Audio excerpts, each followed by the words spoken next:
Hi, this is George Graybill with another chapter of Luck and Folly, uh, a memoir that attempts to recount my missing years. Chapter 7 is a flashback um, telling how I ruined a perfectly good relationship. Chapter 7, leaving Linda in the lurch. We don't have much left, do we? Linda said. No. You want to give up? Have you separate for a while? A long silence. I'm gonna call my father and tell him, she said, and reached for the phone. I could have grabbed her wrist from where I sat and stopped her. I had until she finished dialing to decide my future and hers. The decision was like a rapidly building fever, and then I let it happen. The following year, I traveled to New York City to attend the annual meeting of the American Chemical Society. I traveled by bus. I was half-heartedly looking for a job. Very few companies sent interviewers to the University of Hawaii to meet with students who were about to graduate, but many more companies sent people to the national ACS meeting. This was the best shot at getting a job if you were getting a degree from a mediocre state university in the middle of the Pacific Ocean. I had 3 interviews in which I failed to impress anyone. I got back on the Greyhound to San Francisco to catch a flight back to Honolulu. I knew Linda was living on a commune outside Boulder, Colorado. When I got to Boulder, I looked up Susan, who was yet another one of Fred's ex-girlfriends. She said I could crash at her place while I looked for Linda. I called Linda's father and gave him Susan's number in case Linda called him. Susan drove me to a commune she had heard of outside of town. Linda wasn't there, and the people were hostile towards us. We were wearing middle-class outfits and looked straighter than we were.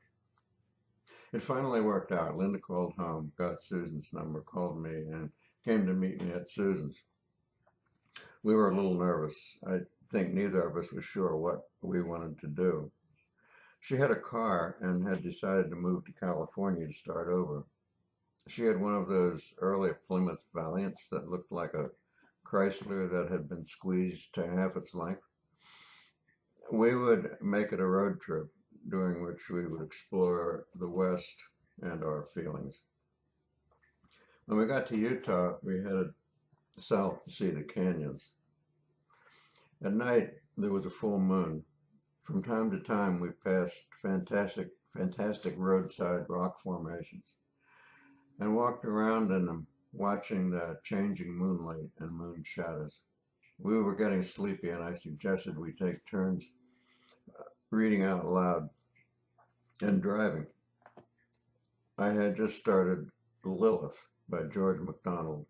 I'd never heard of the title or the author. I had chosen it from a book rack at a bus stop based on the rule that you can always tell a book by its cover.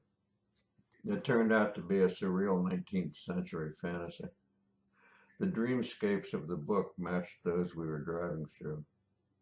Lots of religious, mystical allegory, but the religion could have been either Christian or Zen or anything. Imagine Narnia on acid. I still reread the book every 10 or 20 years. We watched the sunrise over Bryce Canyon and then drove on to the Grand Canyon, where we spent the night camped on the rim. I forget every place we stopped. We tried to cut through Death Valley, but it was closed because of flooding. That was odd. We crossed the Sierras on Highway 120 through Yosemite and spent the night in Yosemite Valley. We dropped acid that night. It was my first time. I don't know about her. I have been in favor of psychedelics ever since. The deer and the bears strolling around the campsite were hilarious to me. Intimacy that night was like the first giddy days of our relationship. The best part was lying in a tent watching the huge silhouette of a bear glide by just on the other side of the tent wall. We reached for we headed for the San Francisco Bay area. We had a mutual friend, Stan, in Redwood City. He was an architect who was staying with his parents between jobs. We stayed with him for a few days. Stan took us to the Renaissance Fair in Marin. Stan's mother made us eat lutefisk. They were Norwegian.